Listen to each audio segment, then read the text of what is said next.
Welcome, ladies and gentlemen. Today we are going to take a look at the Sorcerer Tank Build for the Summerset chapter. I do have a written guide on my website, link in the description below. I go into more detail on the written guide, and I also showcase a lot of other good sets and skills that you can use. When we look at our stats, we have really nice max health, magic and stamina. Resistance are also nice. You're not gonna die that easily with this setup. We have the Lord Mundus Stone to increase our max health. You want to run the standard max health, stamina and magicka buff food in combination with the tri-stat potions. So they give 7.6k stamina, magicka and 10k health. Even more so when you're an Argonian, which is basically the best race for tanking, then probably Imperial, Orc, Nord, etc. In the end, you can tank with any setup, it doesn't matter that much. So we have, when you drink a potion, you restore 4.6k health, magic and stamina. So that's a lot. That just works very well in combination with the tri-step potion. When I showcase you this very quickly, so now I used up the stuff. And now I press my potion, it goes up by so much. So it's very easy to manage your resources with this setup. Then on top of that, you also get 3% max magicka, 9% max health, and 5% increased healing done and received. If you want, you can be a vampire for the Undeath passive, which increases the damage mitigation when you drop lower on health. Just keep in mind, stage 2, 3 and 4 vampires take increased fire damage. Make sure you don't forget to subscribe. You also can join my Discord where people furycraft every day. There's a lot of people there. It's all about Elder Scrolls Online. Link is also in the description. Now the set. This is my go-to set for every tank build, Ebon Armory. It's here to support your group. So you and your group gets 1.1k health.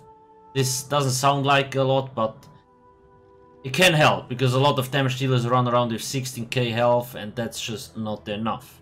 So another 1.1k will actually help getting them to a decent level. The second set is Lord Warden, so when this is active we get another 4k resistance for ourselves and the group. They take again less damage.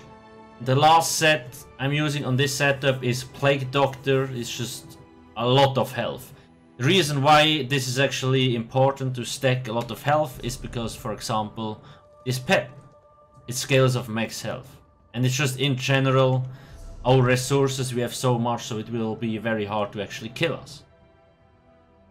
Make sure to have 5 heavy, 1 light, 1 medium, because of the Undaunted passive here, so we get 6% increased stats overall. Then reinforced on the chest, on the small pieces you want sturdy, and on head and pants infused. Big pieces tri-stat, small pieces health glyph.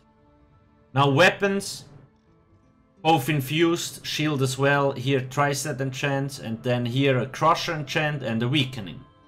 Weakening just reduces the enemy's spell and weapon damage by a lot, so they deal less damage to you and your group members. And Crusher reduces the resistance of enemies, so your group members deal more damage to the enemy. Jewelry crafting got introduced. Now if you don't have access to that, just use Healthy. It doesn't matter that much. Otherwise go with Triune.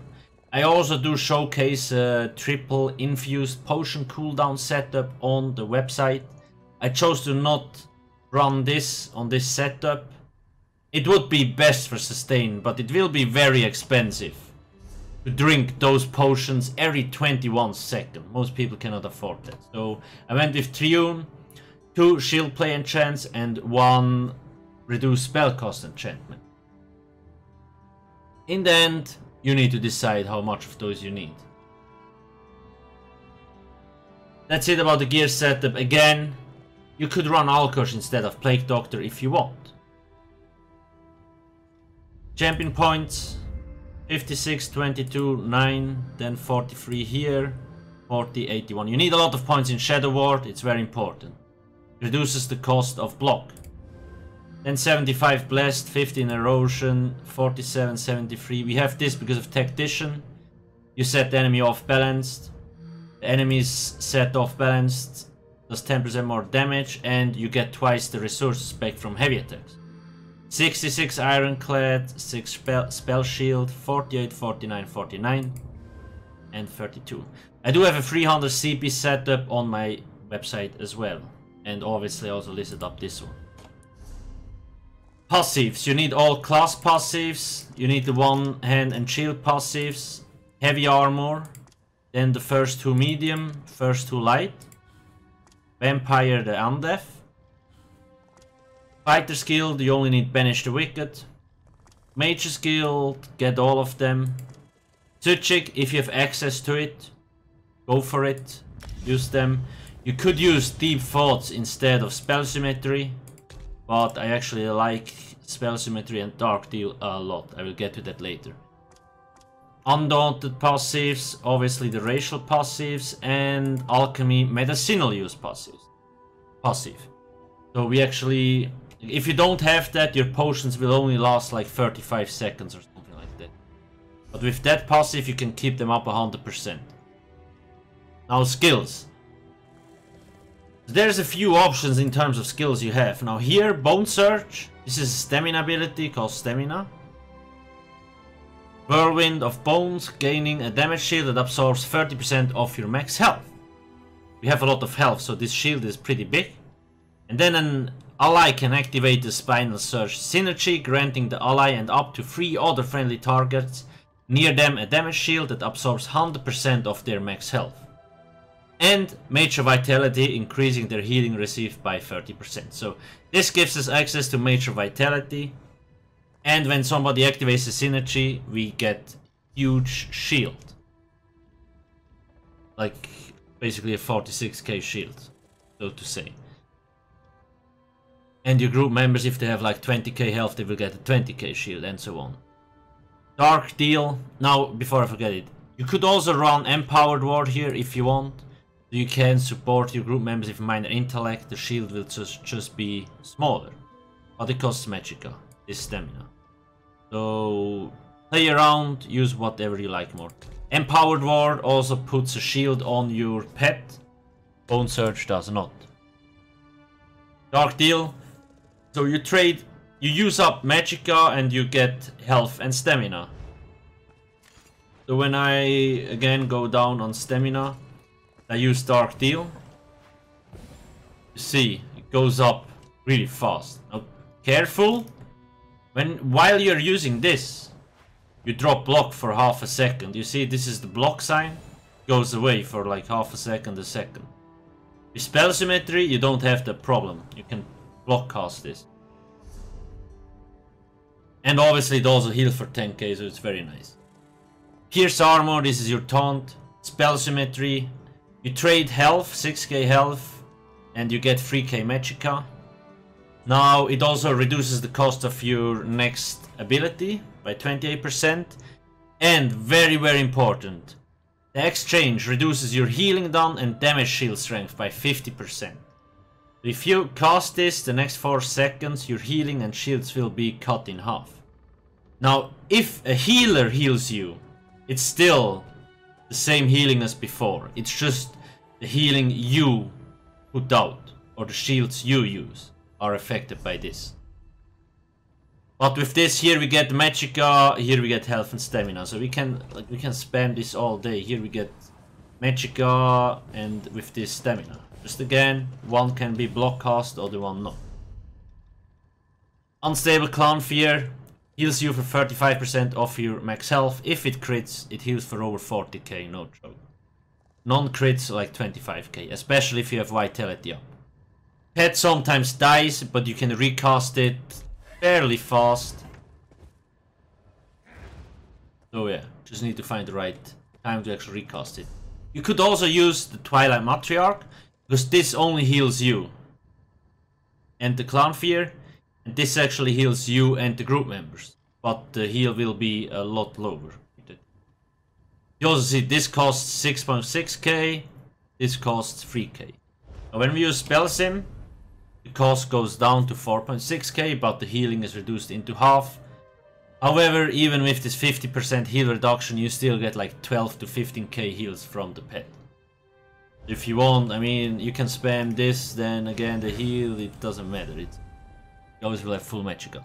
Shield Discipline, this is only oh crap ultimate. Basically lets you block without actually blocking. So I used the ultimate. Or I will showcase it later when we go into the dungeon. I don't have it. It's not active yet. But anyway, your one-hand and shield abilities costs are reduced by 100%. So if you have 0 resources, which should never happen anyway, because Argonian and all those resource management skills, you can still use taunts and other stuff from the one-hand and shield skill line. Back bar, Boundless Storm. This gives us Major Resolve and Major Ward, increasing our resistances. And it also gives us Major Expedition, increasing our movement speed. So we are really fast. With this. It also has a chance to apply Concussion to the enemies, increasing the damage on them for 8%. Heroic Slash applies minor heroism on you when you use it, so you get faster ultimate.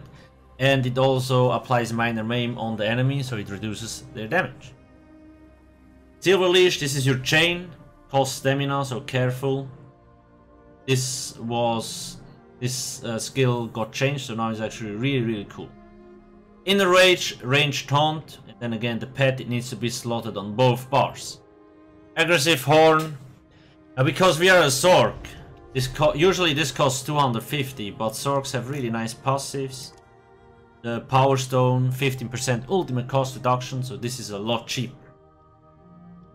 Gives 10% max Magicka, stamina and health to the group members for 30 seconds. Again, we get more health. With this up, we actually have around 50k health.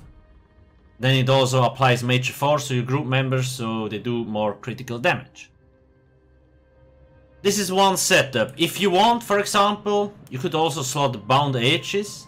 This got changed. Now, while slotted, you also get 8% more max Magicka and gain minor ward and minor resolve. So when we look at our stats, like when I have this up, now with this ability it's higher. Let me actually see if it works. When 28.7. Now when I remove this, it goes down a little bit. Not that big of a difference. But the big thing is creating a suit of Daedric Mail that increases your block mitigation by 20% for 3 seconds. If you know where very hard-hitting ability is about to come, you can activate this. It's block castable. You will get 20% less damage, or like 20% increased block mitigation. Another option you have. I do like the Bone Search very much too. Now to quickly demonstrate how easy it is to survive. First, this is the chain. Pet sometimes dies, so you might have to recast it. Now as long as I'm blocking, I'm barely taking damage. And obviously I could use the pet to heal. Just use the Dark Deal to heal back up. Keep your buffs up. I haven't even used the pot yet. Dark Deal, Dark Deal. I go back to full stam and health. I can use Spell Sim if I want to, but I need to be careful, because it cuts my healing in half. It's no problem. Then one cast back to full health. Before you recast the pet, if it dies, just make sure to apply a shield and then recast it. Or use this ultimate, which is basically perma block even though you don't block, so you can cast Dark Deal and other stuff. Now when I use a potion, bam, magic up back to full health. So you see, it's very easy to survive. If you keep most targets on you, actually, the pet will also not rip that fast. It's very easy to sustain on this setup. Just to quickly showcase you the heal, so Dark Exchange, it can heal for a lot, 12.5k, and it doesn't crit, so that's always the heal you get. Clan Fear, the max heal we had was 37k. I think we didn't have major vitality up when it critted, otherwise it would have been over 40k. And if we had the Warhorn active, it would be even higher. I mean, the heal is average heal 29k. You're not gonna die as long as you have the pet up. And even if the pet dies for a short period of time, you can use the shield, pass the pet, there you go. Just need to get used to this kind of game between Dark Deal, Spell Sim, Pet, and Bone Shield and the Boundless Storm. Once you nail that down, you're good to go. If you have any questions about this build, ask me in the comment section below. Again, if you want to join my Discord, again, link in the description. Don't forget to hit that juicy like button. Thanks for watching and have a nice day. Cheers.